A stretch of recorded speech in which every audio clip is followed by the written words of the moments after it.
Começamos a gravação. Bom dia, José. Opa, bom dia. Vamos lá? 1, 2, 3, vai!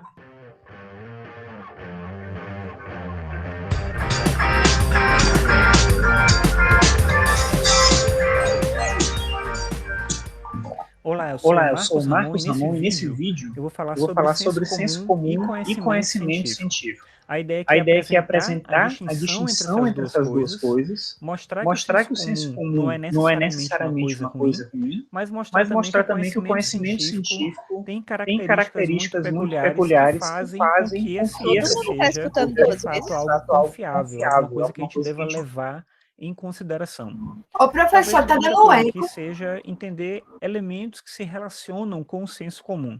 Por exemplo, o senso comum é muito presente nas crenças. Quando alguém tem uma superstição, por exemplo, certamente você conhece a superstição que fala que se passa...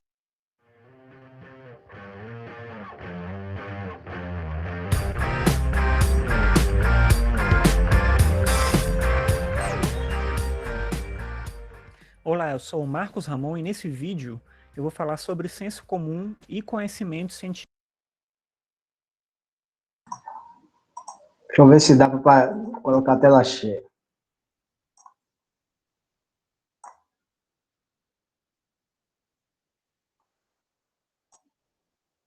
Eu não sei por que não.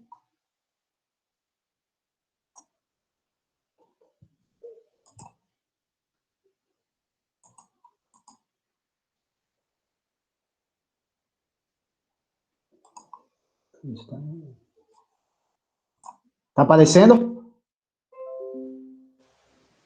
Gente, tá aparecendo? Tá. Aí só é clicar ali embaixo que acho que fica a tela cheia, não? Não tá em tela cheia, não? Não, tem que apertar ali embaixo, professor. Embaixo de Não, tem ônibus. que colocar a tela cheia normal no YouTube, professor. É. Ah, tá. Pra vocês... Aí, meu filho.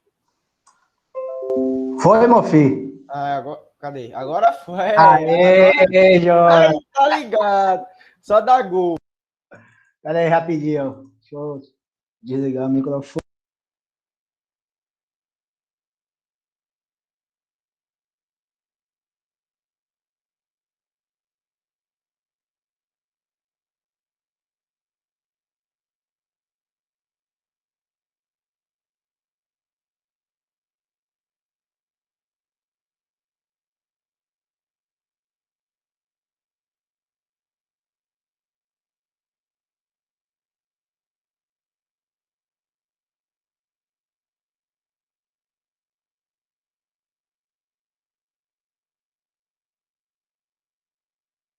Eu não tô escutando nada, não. O microfone da apresentação também tá mutado.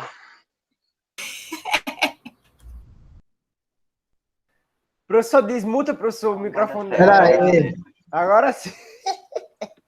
Agora vai. Não, está... Acho que é a gravação mesmo que... Aperta play agora. Vamos ver se melhorou. Elementos que se Pronto, relacionam... agora volta o vídeo. Agora vai. Por exemplo, o senso comum é muito presente... Bota o vídeo e bota a tela cheia. Superstição, por exemplo. Certamente...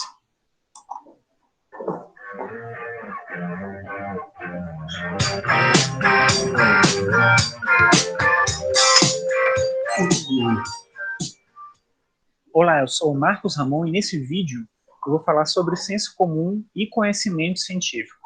A ideia aqui é apresentar a distinção entre essas duas coisas, mostrar que o senso comum não é necessariamente uma coisa ruim, mas mostrar também que o conhecimento científico tem características muito peculiares que fazem com que a ciência seja, de fato, algo confiável, alguma coisa que a gente deva levar em consideração. Talvez uma primeira coisa aqui seja entender elementos que se relacionam com o senso comum. Por exemplo, o senso comum é muito presente nas crenças. Quando alguém tem uma superstição, por exemplo, certamente você conhece a superstição que fala que se passar um gato preto na sua frente, você vai ter má sorte, alguma coisa assim.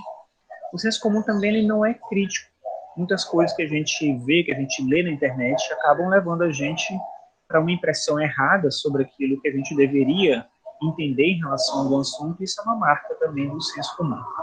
O senso comum também não é espontâneo. Muitas vezes você escuta algo que alguém te falou, esse boca a boca vai levando uma informação, uma fala, alguma coisa, enfim, de um lado para o outro, isso vai formando esse conhecimento que não é de fato comprovado, que não é testado, que não é validado. E uma última coisa que é a ideia de tradição, ou seja, o senso comum, às vezes, ele vai passando de geração em geração.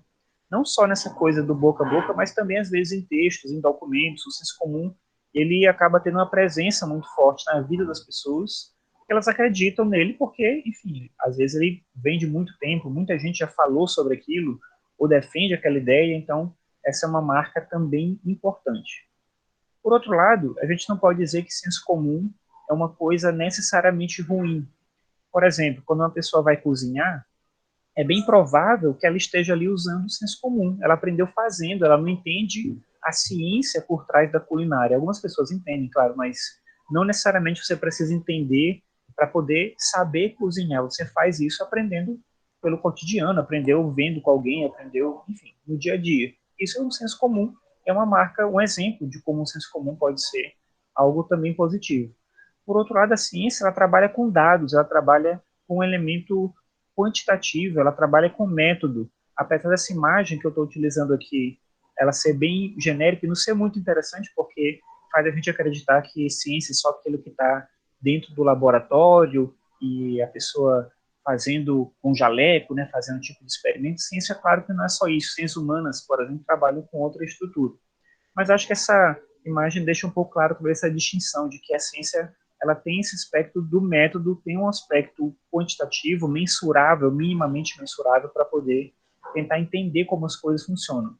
Daí a gente dizer, por exemplo, que as leis científicas são gerais, diferente do senso comum, que às vezes trabalha muito no elemento particular. Uma coisa que acontece aqui, a gente generaliza ela, só que sem fazer um processo cuidadoso de análise dessa generalização. A generalização da ciência é diferente por quê? Se o senso comum também pode fazer isso. Porque existe um método que leva a gente a testar casos semelhantes e diferentes e entender quando aquilo de fato se aplica. Ou seja, a gente cria de fato uma lei científica, uma generalização que ela é comprovada, diferente de uma generalização que é só uma falácia. Que é quando a gente pega um caso isolado e generaliza sem entender direito como essas coisas de fato funcionam. E aí o método científico é uma marca, talvez aí definitiva, do que é a ciência e de como ela é realmente diferente do senso comum. O método científico começa com a observação, você observa um fato da realidade. Aí você elabora uma hipótese sobre o porquê aquilo acontece ou como aquilo acontece. Você então vai tentar criar experimentos para poder validar essa hipótese e se tudo der certo, você chega a uma generalização. Claro que se der errado, você volta algumas etapas. E aí eu estou omitindo uma série de outras etapas, que é uma visão simplificada do método científico. Mas é só para mostrar que, diferentemente do senso comum, existe um caminho para seguir para que uma ideia se torne uma generalização dentro da ciência, enquanto no senso comum tudo é muito mais vago. Bem, a ideia do vídeo era, como eu falei, apresentar essa distinção entre senso comum e ciência, e espero que você tenha gostado. Agradeço você por acompanhar aqui os meus vídeos e aguardo você no próximo. Até mais.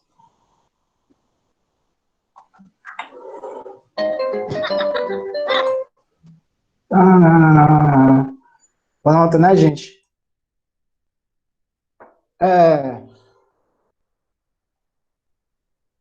Um vídeo curtinho, né? Vai falar sobre senso comum e ciência, que acho que foi uma coisa que eu não falei com vocês no semestre passado, né? No terceiro e no quarto bimestre. Que geralmente a gente começa a discussão de ciência falando sobre isso, né? Não sei se você, provavelmente Rômulo já, quando era com Rômulo deve ter falado alguma vez, mas serve como algo para vocês relembrarem, né? Essa distinção. Tem vários poréns, né? Porque ele sempre fala no vídeo que está simplificando, etc. Mas é sempre bom lembrar e apontar que é um entendimento dele sobre ciência, né? Sobre o senso comum. Porque ciência tem algumas definições, né? O processo de cientificidade, né? O positivismo, neopositivismo e tal. Pelo menos nas ciências, na sociologia, nas ciências sociais, né? Você tem a perspectiva mais compreensiva, interpretativa, que vai ter outra, né? Mesmo na definição do que seria ciência, é uma definição, é um debate ainda árduo para se chegar ao consenso do que é realmente ciência, né? Essa discussão, essa centralidade do método científico é talvez a definição de ciência mais aceita hoje em dia, mas de forma nenhuma é a única, né? Então, quando ele fala, porque o método científico talvez seja a mais aceita, né? A dominante, mas tem outros entendimentos de ciências. E quem falar que a ciência é isso, diga que não é isso, né? Por exemplo, a perspectiva dialética entende a ciência com outras lógicas, né? Aí ele também falou sobre os dados quantitativos, né? Dados quantitativos, né? Ele até cita as ciências humanas têm outra estrutura, né? Porque é um erro ele falar que a ciência trabalha com dados quantitativos, né? Porque há uma enorme tradição das ciências humanas, né? Não só da sociologia, de trabalhar com metodologia qualitativa, né? Observação participativa,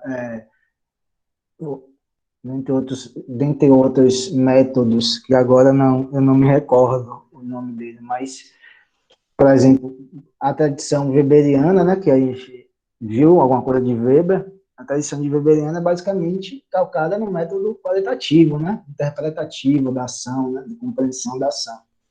Então, até nisso, é lógico, porque é um vídeo curtíssimo, né, ele teve que simplificar, mas a metodologia qualitativa é muito utilizada nas ciências humanas, na sociologia, na tradição fenomenológica da sociologia compreensiva de Weber, e muito também na antropologia. Na antropologia utiliza muito a metodologia qualitativa, né? Mas talvez hoje, se tiver alguma coisa que assim no Enem ou em outras provas que vocês se depararem ao longo da vida de vocês, a centralidade do método científico, a observação, a necessidade de experimentação, de hipóteses, etc., vai ser a definição dominante, predominante do que é ciência, né? Aí, se estiver lá, você bota, né? Vai fazer o quê, né? Você não vai discutir com a questão lá para você errar, né? Você vai lá e volta, né? É dominante. As pessoas acham que a verdade e a veracidade da ciência se dá através desses modelos pré-estabelecidos, né? Aí causam enormes confusões sobre uma discussão mais epistemológica, né, e ontológica, mas seria o dominante, né? O método científico é o critério assim de cientificidade de verdade, né? Então você tem que passar por todos esses caminhos, aí no final vai chegar ao que se chama de conclusão, aí nessa conclusão você vai ser chancelado ou não aquilo que você estiver estudando, né? Isso é mais uma tradição, vamos dizer, uma tradição de natureza positivista, né? Então a gente está falando de conhecimento científico e senso comum. Vocês repararam que ele falou de verdade, né? Veracidade, né? De algo que pode ser verificado através de outros estudos científicos, e a ciência tem essa característica, né? Ela pode ser sempre questionada por outros estudos, né? Você faz um estudo aqui, outra pessoa fez um estudo com rigor científico, etc., pode questionar os resultados que você teve, né? E se você apontar de forma robusta, etc., que aquele resultado está errado, pode ser que você possa ter seu nome cravado na história da ciência, né? Talvez, ou não, né? mas a ciência, teoricamente, está aberta, né, para isso. Né? A questão da validade científica, da veracidade científica, ela não é tão simples quanto nos manuais do que é ciência, de metodologia, etc., fazem acreditar, né? Porque não é uma questão de meramente científica, né? É uma questão que está também relacionada com questões de poder da sociedade. Não é a questão...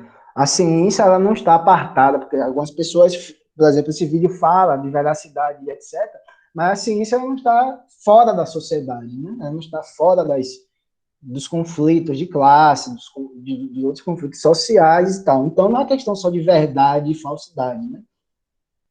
Então, tem muita questão de interesse, de não ter interesse, por exemplo, questões ligadas, tem a área da sociologia ambiental, né? Que fala sobre as questões ambientais. Uma discussão muito grande sobre a verdade, se a verdade é construída, se os fenômenos ambientais são construídos, se eles existem em si mesmos, etc. Mas eles estão uma discussão interessante, né? Porque a questão dos desastres ambientais, das crises ambientais, elas podem ser fabricadas não é a palavra mais exata, mas podem ser construídas, dada a importância, ao local geográfico que ocorreu, qual parte ocorreu, que grupos sociais estão afetando lá, que grupos sociais não estão sendo afetados, etc, etc. Então, vai ter uma maior comoção social ou não, né?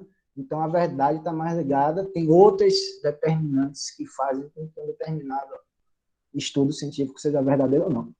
Fica mais evidente isso quando a gente vai estudar economia, né? Quando você vê as ciências econômicas, aí você vê realmente que não é uma questão de verdade ou falsidade, é questão de interesses particulares, interesses econômicos, né?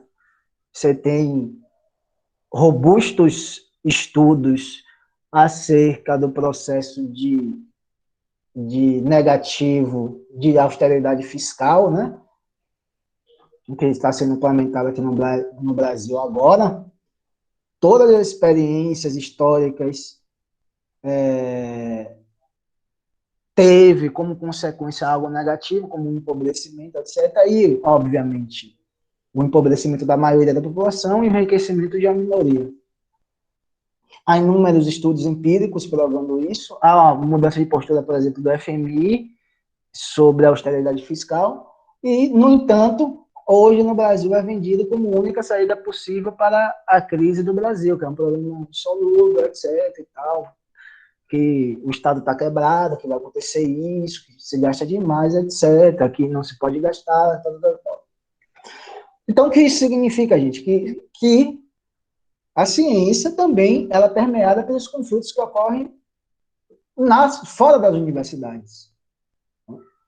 Então, não é só a questão de é falso, é verdadeiro, porque seria muito fácil, né, e muito ingênuo, né, de quem afirmar que o conhecimento científico, ele está para além de todos esses conflitos. Então, cara, o pesquisador vai lá novamente, de economia, faz aqueles cálculos loucos, absurdos, gigantescos, né, super complexos de matemática, chega a um resultado, etc., e o conhecimento lá é verdadeiro. Você fala que o conhecimento matemático é verdadeiro.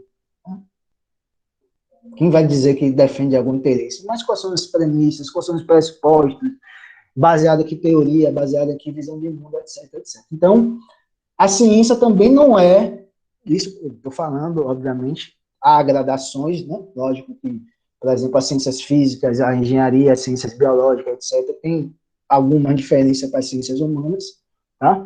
Mas a ciência também não é esse ponto hoje, né? Não é que não seja a ciência, porque a ciência em abstrato ela não existe. Ela existe dentro de nossa sociedade. Então, hoje a ciência realmente ela não é o local de você falar assim, porque é o local da verdade, porque está 100% verdadeiro. Então, não é porque o método é infalível, porque a discussão é infalível, porque a ciência não presta, não, porque a própria ciência está imbricada nessas questões mais amplas que permeiam as lutas sociais, né? E um dado importante do vídeo sobre o senso comum, que ele falou muito interessante, é que geralmente as pessoas, principalmente a tradição positivista, faz uma distinção muito abrupta entre o conhecimento, esse saber do senso comum, né? Hegel chamava desse saber imediato, né? Desse saber do senso comum e o conhecimento científico, né? Aí ligava o conhecimento científico à verdade, necessariamente à verdade, e ligava o conhecimento do senso comum necessariamente ao erro, né? A falácia, ao que não se deve confiar, etc. E isso também tem que ser relativizado, né? Nem a ciência hoje em dia está para além desses problemas maiores que afligem a sociedade como um todo, nem o senso comum necessariamente produz um conhecimento falso, né? Obviamente que ele tem inúmeros problemas, né? Ele é um conhecimento espontâneo, ele não é sistematizado, ele não é posto à prova, né? Ele não tem uma metodologia adequada, né? Ele, vamos dizer assim, ele não trabalha com conceitos científicos, com conceitos bem definidos, etc. Então, é um tipo de conhecimento, vamos dizer assim, muito mais aberto ao erro do que o conhecimento científico, justamente porque ele não tem aquele rigor que a ciência tem, que a ciência apresenta. A gente pode dar um exemplo fácil, né?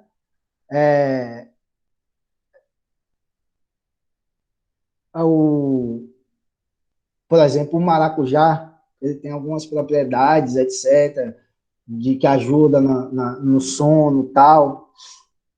E essa característica do maracujá, provavelmente ela é muito antiga, né? como o Novilho está falando, ela passa de avô para mãe, aí de mãe para filho, para filho, para filho, para filho, até infinitamente, né? Não, que as pessoas tomavam o chá de maracujá, o suco de maracujá, tinha um processo de sono melhor, mais tranquilo, adormeciam melhor, era calmante e tal, tomavam antes de dormir, o processo de chegada do sono em si poderia ser melhor. Você tem outros chás também, você tem um caráter antibiótico do próprio alho, né? Aqueles chás de mel, alho, etc., que podem ajudar como é que eu posso falar? No combate aos sintomas de um resfriado, da gripe, né, que a gente vai aprendendo do pai, filho, mãe, prima, avô, bisavô, tataravô, etc., que vai passando sem nenhum tipo de rigor para provar que aquilo tem aquela propriedade, né? Aquelas propriedades do alho, do maracujá, do outro chá, etc. Mas com o desenvolvimento da ciência, se provou realmente que tem elementos ali dentro do maracujá, dentro do alho, etc., que eles têm essas propriedades mesmo, né? Uma propriedade mais ou menos calmante, e a propriedade do alho é antibiótica, né? A gente pode dar milhares de outros exemplos de como o próprio conhecimento do senso comum é um conhecimento verdadeiro, sem ter essa sistematização e o rigor do método científico, que aliás, que a ciência depois vai provar que era verdade mesmo. Então, não é só erro. O conhecimento popular, o conhecimento que vai passando de geração em geração, ele não é só erro, ele também é aceito, mas ele também é muito erro. Não, tem muitos erros, né? Por exemplo, é interessante como se vocês analisarem direito, como esses negacionistas que surgiram com a questão da vacina, do vírus, etc., eles trabalham muito bem com essa questão do conhecimento do senso comum, que eles misturam com um pretenso conhecimento científico e que engana muita gente, né? Porque essas pessoas não têm conhecimento. Por exemplo, quando ele fala sobre falava sobre a cloroquina, sobre a ivermectina, sobre isso, sobre aquilo, sobre as vacinas agora, etc, etc. E trabalham muito com o senso comum, né? Porque eles falavam, você toma um remédio, receitava aquele coquetel de remédios, a pessoa tomava, ficava boa e falava, pô, foi um coquetel de remédios. O senso comum vai pensar assim, olha, peguei o vírus, tomei aqueles remédios, fiquei bom, foi o remédio. Aí não utilizava, né? Olha, em determinada cidade fez tratamento precoce, teve menos mortes. Olha, determinada cidade fez isso, teve menos mortes, etc. Por que isso acontece? Porque você tem a própria taxa de mortalidade do vírus, né? A taxa de mortalidade do vírus é X. Quando vai subindo de idade, ele vai aumentando. Quando você tem algumas comorbidades, ele pode aumentar. Mas, por exemplo, de 100 pessoas, ele vai matar 3 a 4. Vamos supor. De 100 pessoas, ele mata 5. 5%. Vamos fazer esse número. Então, o que é que vai acontecer? 95 pessoas não vão morrer. 95 pessoas não, necessariamente não vão morrer. Essas 95 pessoas não vão morrer se tomarem o coquetel, o tratamento precoce, ou se tomarem, vamos dizer assim, todo dia de manhã, uma vitamina com ovo podre. Ou dormir de ponta cabeça. Ou, sei lá, correr 100 mil quilômetros por dia. Elas vão se curar da Covid. Por quê?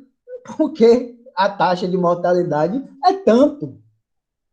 Então não vai ser o tratamento precoce, não vai ser a vitamina com ovo podre, não vai ser porque ele dormiu de cabeça para baixo, não vai ser porque o próprio organismo vai conseguir reagir ao processo infeccioso e ele não vai morrer. Só que as pessoas não têm esse conhecimento, que é o conhecimento mais elaborado, científico, etc.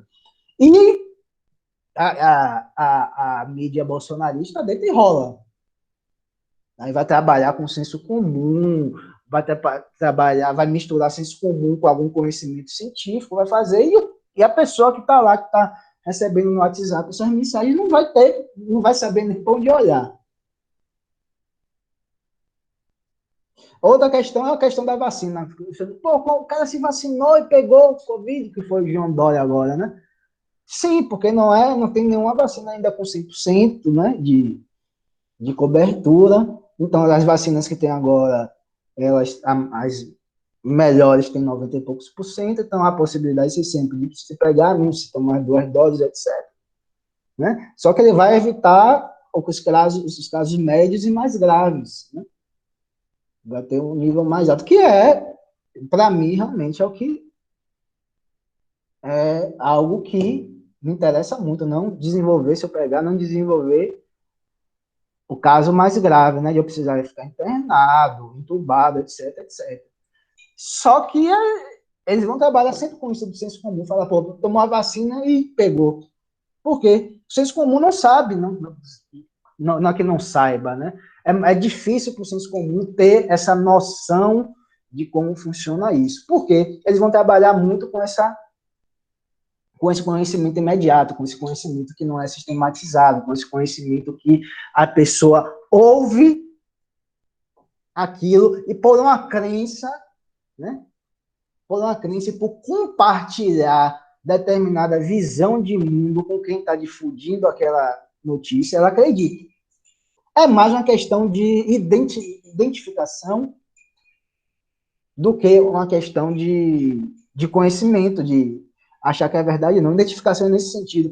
Eu tenho uma visão de mundo que eu apoio o fulano de tal, que eu acho que o bandido morto é bandido morto, que os trans, os gays, etc., tem que ser mortos, que o casamento, etc., etc. Eu tenho essa visão de mundo, o cara que está difundindo aquela fake news tem essa visão de mundo, então, óbvio, eu vou acreditar nele.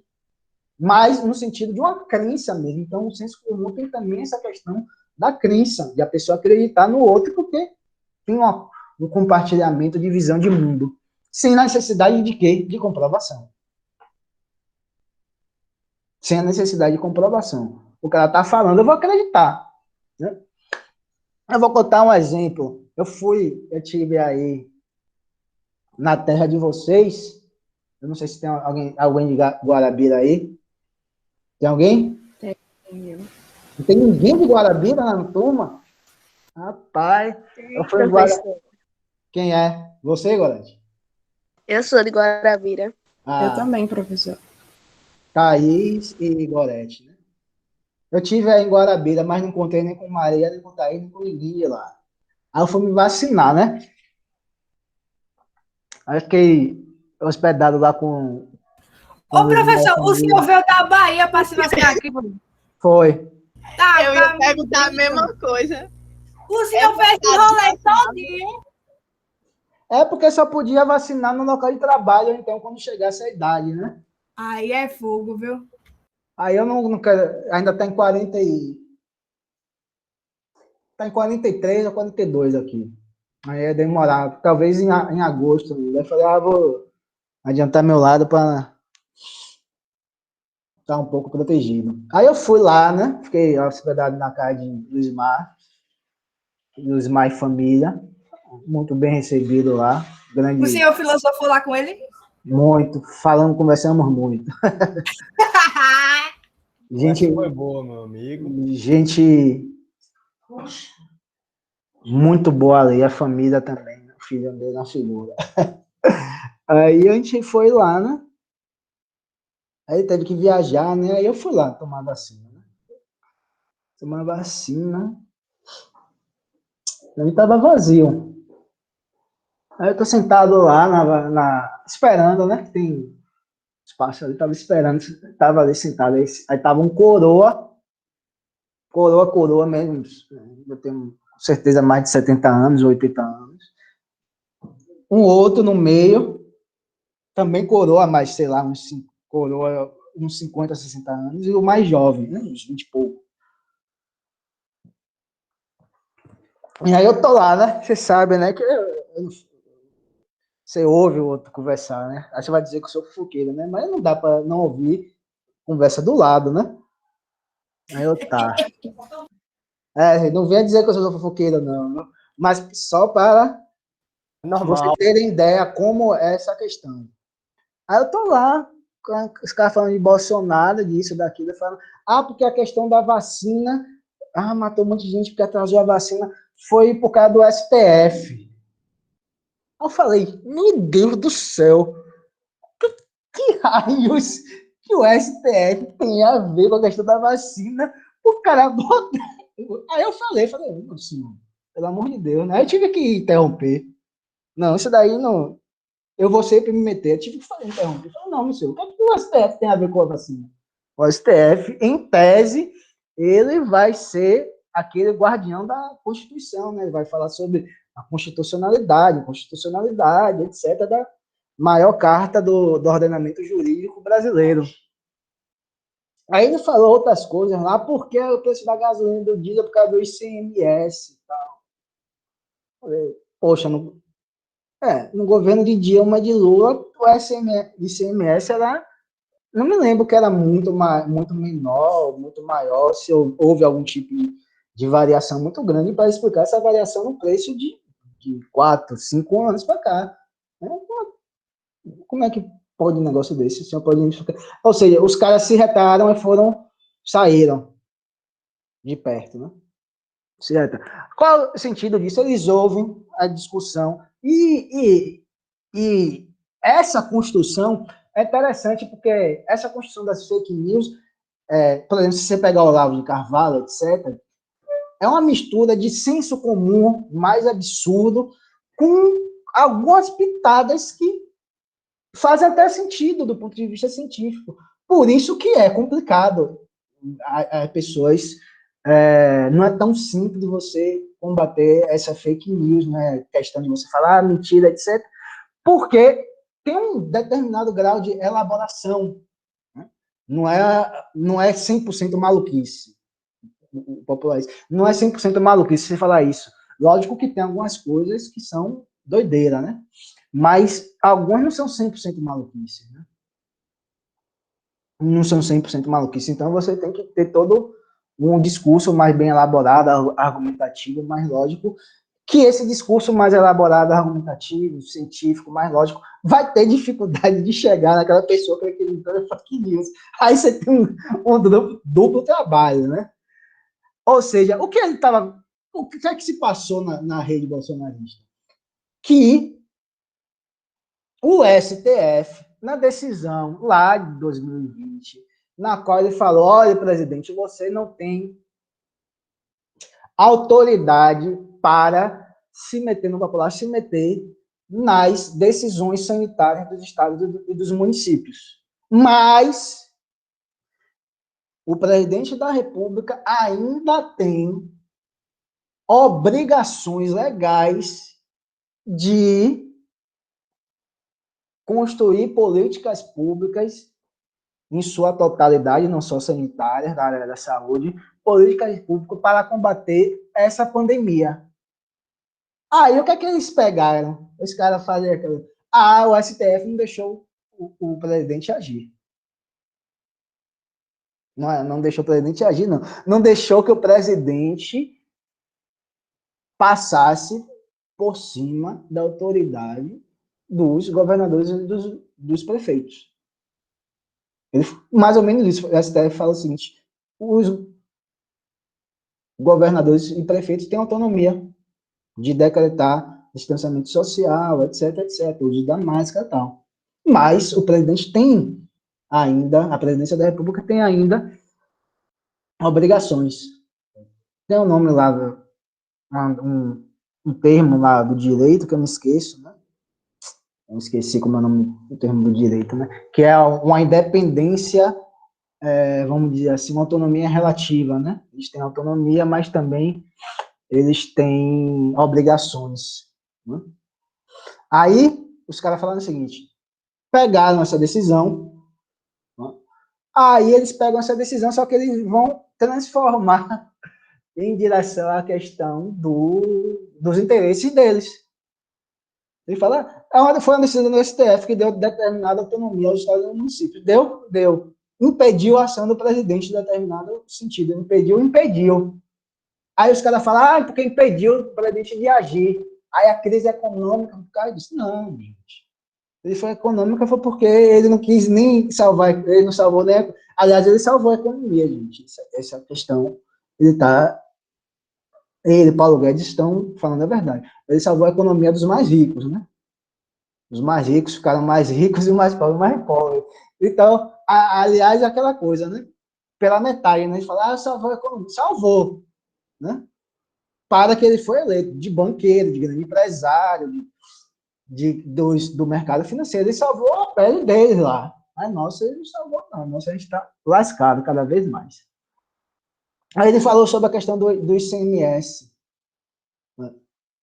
Existe o ICMS? Existe. Por isso que você fala, eles não trabalham com 100% de mentiras. Né? Eles trabalham com alguma coisa que é realmente verdade, que tem uma determinada lógica, né? Que existe na realidade, ou que tem alguma lógica científica, mas eles misturam aquilo com determinada lógica com algo que é bem absurdo. Né? Aí você tem essa dificuldade e esse apelo popular. O ICMS existe, gente, é imposto estadual, né? Imposto de circulação, um negócio desse. É estadual. Né? Os impostos que incidem sobre o consumo no Brasil são muito grandes, os chamados impostos indiretos, né? Isso é uma grande discussão sobre a estrutura tributária no Brasil, né? Que com a reforma tributária não vai mudar nada. Aliás, os ricos vão continuar pagando menos impostos, né? Conseguiram isso.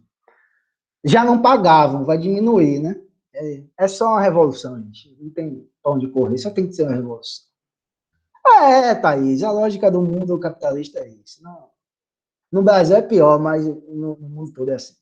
Existe. Só que qual é o problema, gente? Não é o ICMS, porque o ICMS ele não abaixou nem aumentou de forma abrupta desde o impeachment de Dilma, desde o golpe sobre Dilma, até a eleição de Bolsonaro. O que mudou nesse interim, gente? O que foi que mudou? Com o golpe de 2016, com Temer no poder, a Petrobras, ela muda sua política de preços. Ela passa a fazer o quê? Nossa política de preços vai estar atrelada ao mercado internacional e à cotação do dólar. Ou seja, quando o mercado internacional sobe, o preço vai subir. Quando o dólar subir, o preço vai subir. Então, o que explica essa variação tão grande para cima é a variação que o dólar subiu muito e que o preço no mercado internacional também subiu muito. Não tem nada a ver com o ICMS. Ou, sendo mais preciso, se zerasse o ICMS, ia continuar aumentando da mesma forma. Ia continuar aumentando da mesma forma. O dólar está aumentando. Se o preço no mercado internacional aumentar, então vai continuar aumentando. Do ponto de vista disso acontecer, é muito difícil, porque você vai destruir as finanças dos estados, né, que já não estão boas. Né? Mas seria interessante, sei lá, todos os estados se reunirem e fazer assim, hipoteticamente, né, viajando aqui. Não, vamos zerar o ICMS por um mês, né? Vamos ver quanto é que fica. Mas aí o Bolsonaro ia fazer alguma coisa, né? Bolsonaro nesse. Mas aí é isso, ele vai misturando questões que essas fake news, né, esse negacionismo, ele mistura elementos do senso comum, ele mistura elementos que têm determinada lógica mesmo científica, faz aquele amálgama e é por isso que tem essa capilaridade tão grande. É porque, dentre outros motivos, porque não é um discurso 100% absurdo, né? Por mais que, às vezes, você fala, nossa, que maluquice, que tem alguns que são maluquices, né? ICMS, Jonatas, mas tem outros que não. Tem outros que você tem uma determinada lógica. Por exemplo, essa questão do ICMS, como eu estou falando, os impostos indiretos sobre o consumo no Brasil são altíssimos, são altíssimos. Explica muito o porquê das mercadorias são caras, explica muito porque o aumento das mercadorias. Mas isso prova outra coisa, né? Que empresário não paga imposto, né? É isso mesmo, Marinho. Porque empresário não paga imposto, porque empresário não paga imposto, porque ele sempre vai botar no consumidor para a gente pagar. Aí quando você olha lá na nota fiscal, tá lá ICMS, acho que 30%, ISS, não sei quanto por cento, a gente que paga. E é isso. Então, é uma discussão que eu acho que vocês devem relembrar, ficar atentos, né? Talvez apareça algo nesse sentido, né? Que a ciência tem outra lógica, né? A ciência é um pensamento que, vamos dizer assim, que ela se fundamenta no rigor, né? Tem um método mediado por conceitos científicos bem definidos, com significados bem definidos, né? Vamos dizer, tem que ter o crivo da empiria, né? Está aberto sempre à crítica, a correções e incorreções de outros trabalhos científicos. Tem aquele processo aquele método científico, aquele caminho que ele explicou lá, justamente para isso, né? Porque não pode ser feito a migué, né? Por exemplo, vamos supor, a questão da vacina. Na questão da vacina, você tem toda a tecnologia da vacina, biológica, etc. Aí como é mais ou menos o processo? O processo é que se faz testes in vitro, né? Depois todo um processo. No final, tinha que ter a fase 3, né? Que é o teste em humanos e tal. Você vê se é eficaz, se matou alguém, se não matou, se aleijou, não aleijou, né? Mas você tem na ciência, você tem a separação, né? Você se aprofunda, né? Você, por exemplo, o da AstraZeneca, acho que é um adenovírus, né? Um adenovírus enfraquecido, etc. Você vai lá no laboratório, separa o adenovírus, né? Enfraquece esse adenovírus, faz todo aquele processo, faz experimentos, etc., para vocês analisar que a resposta imunológica do organismo é uma resposta imunológica adequada e a resposta imunológica do organismo é provocada por esse adenovírus, não é provocada por nada, por outra coisa, né? Então, você tem esse rigor científico para fazer isso, realmente. E fazendo dessa forma, vai provocar que o sistema imunológico das pessoas reajam contra o vírus o SARS-CoV-2. O conhecimento do senso comum, ele não tem isso, ele não trabalha com esse rigor, não trabalha com conceitos, não trabalha com experimentação, não trabalha com empiria, não trabalha com nada disso. Por isso, talvez por isso também, né, algumas pessoas não entendam que, por exemplo, aquele tratamento precoce que as pessoas falavam, que os Materra falavam, que o Bolsonaro falava, que foi tal, falava, não tinha nada a ver com se a pessoa ficou curada ou não, mas tinha a ver com outros elementos, porque não tem esse rigor científico, esse rigor de falar assim, não, determinada quantidade de pessoas vai tomar aquele remédio, depois tal, vamos ver a quantidade de pessoas que se cura, que não se cura, não tem nada disso. Então, não tendo nada disso, ela fala, pô, eu tomei, o pensamento é um pensamento espontâneo, eu tomei X, melhorei da doença Y, e logo foi ter tomado X que me fez melhorar da doença Y. É basicamente isso, né? A lógica do senso comum, né? Então, faz essas relações de causalidade, em que, às vezes, não há uma relação de causalidade. Outras vezes, pode ser sim, pode, mesmo sendo heterogêneo, mesmo sendo um saber imediato, mesmo sendo um saber não sistematizado, se provaram cientificamente depois que aquele conhecimento que as pessoas tinham, como do Ari, como do maracujá e como outros, era verdadeiro. Então, o senso comum é um conhecimento menos complexo do que o conhecimento científico, mas não é necessariamente errado, né? E o conhecimento científico, por sua vez, como eu estou dizendo, é um conhecimento que não é necessariamente verdadeiro, mas porque ele está permeado também por toda a sorte de conflitos sociais, né? Dentre outras coisas, né? E etc.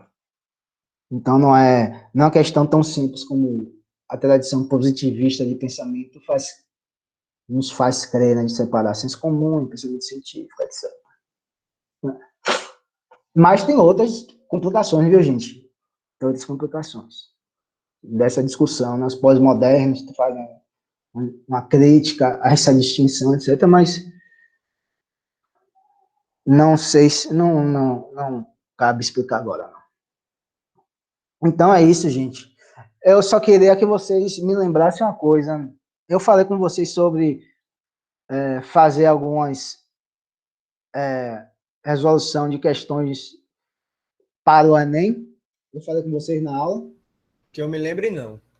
Eu não falei? Não, pelo que eu me lembro, não, né? Não sei se alguém... Eu não falei, não. Gente, eu estou querendo fazer isso, algumas questões preparatório para o Enem. Vocês estão no terceiro ano, mas é bom já se preparando, né? Alguns de vocês talvez façam, né? Para teste, né? Mas participa quem quiser. Aí eu estou marcando com todas as turmas do ensino médio, resolver algumas questões do Enem com vocês. Aí eu queria saber se vocês têm interesse, né? Quem tiver interesse, né? E se vocês tiverem interesse, é melhor fazer dentro da aula, né? No final da aula, ou marcar um outro horário, no outro período, para a gente resolver passar com um tempo maior. Rapaz, o que decidir aí para mim, tá de boa. Gente. E aí, gente? Na minha opinião, eu acho melhor assim, seria melhor na aula. Mas se for para marcar um horário extra, por mim que, assim... Se for durante a aula, vai atrapalhar o assunto da gente? O tempo vai ficar menor, né? Então, porque para não atrapalhar o assunto da gente, eu acho que era melhor marcar um horário fora da aula. Um horário fora da aula, né? Tem essa vantagem e a vantagem de resolver mais questões, né?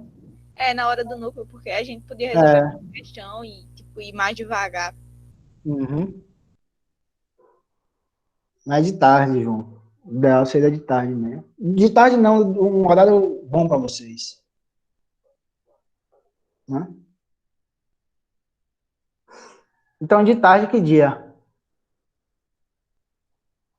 Eu acho que o pior dia para mim é o quarto. Do núcleo. O núcleo é na Não, quinta. Na Quinta, sexta de tarde. Hã? Quinta é o pior dia para mim. Então, O na seu- sexta de tarde, no núcleo. Esse O núcleo é das 15 às 16. O senhor Se não queria mudou ensinar o horário. todo mundo numa aula só, porque eu acredito que da turma da gente, por exemplo, não vai todo mundo, né? Vai Eu também pensei nisso, né? juntar, De juntar as outras turmas, eu pensei nisso. era, Mas mas sempre fala, falando. forma um grupo, fala com a galera pra juntar todo mundo um horário só. Vou falar isso com o terceiro ano com os quarto anos. Eu acho que ninguém tem aula à tarde não, né? Das outras turmas. Acho que tá todo mundo com aula só de manhã. Acho que é. Vê um Acho que é, horário Mariana. pessoal. Belezinha assim? Tranquilidade? Dá um gás para vocês relembrarem tudo. Então, gente, hoje é sexta, né? Dia da farra, mas sem farra, que vocês nem tomaram a primeira dose ainda. Agora eu já posso dizer que eu tomei. Opa aí, velho. Opa aí, velho. Demorou Professor, muito. você não tá na Bahia mais não, né? Tô. Oxe, e o senhor veio pra cá só pra ir lá pra Luiz Mar, foi? E tomar vacina? Foi. Foi. Ah, pô, comida de graça, velho. Pouco Oxi, bom. que é o quê? Foi. Só pra isso mesmo. É. Só que teve que ir, né? Ou era aí ou esperar mais um mês, mais ou menos, para tomar aqui.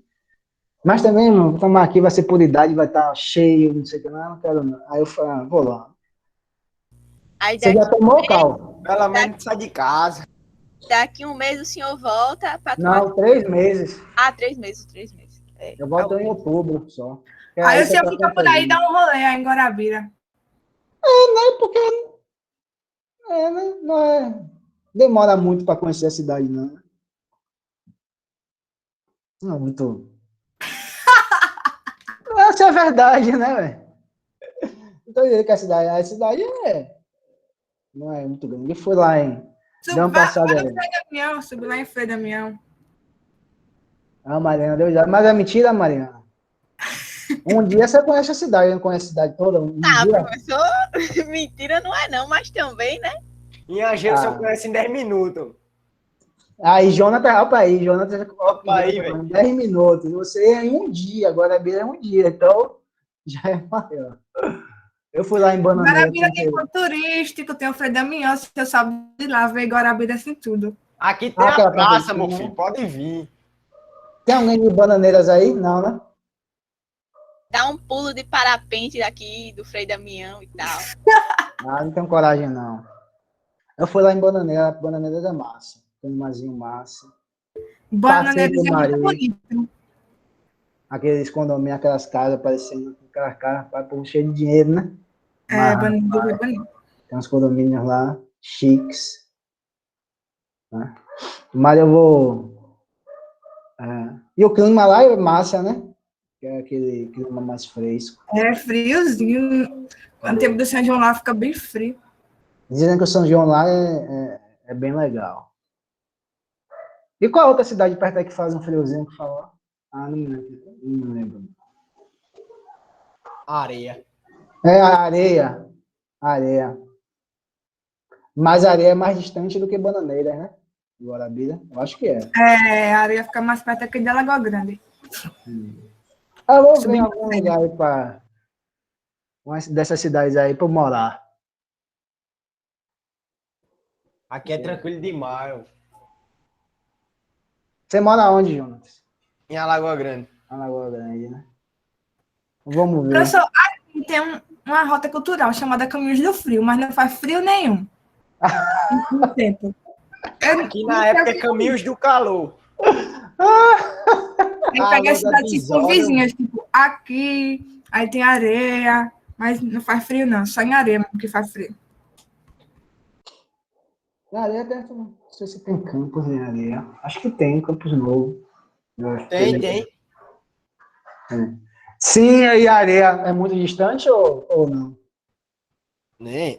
Que acho que é uns 15 minutos daqui Ô, pra professor, areia. a areia fica um pouquinho. Fica ruim de Guarabiras. De areia pra Guarabiras fica ruim. Ah, pai. É porque é mesmo porque... serra. Essa viagem, né? Aham. É perigosa. É na serra, tem que ficar subindo. Muito difícil. Nossa. Bananeiras é mais perto, né? Mais próximo. De lá. Vou ver quando eu voltar, eu vejo essa questão. Vou vazar. Que em outubro deve estar mais perto da volta das aulas. Valeu, professor. Valeu, boa sexta, meu cara. Boa sexta, galera. Valeu, José. Valeu, Maria. Valeu, Maria. Geografia.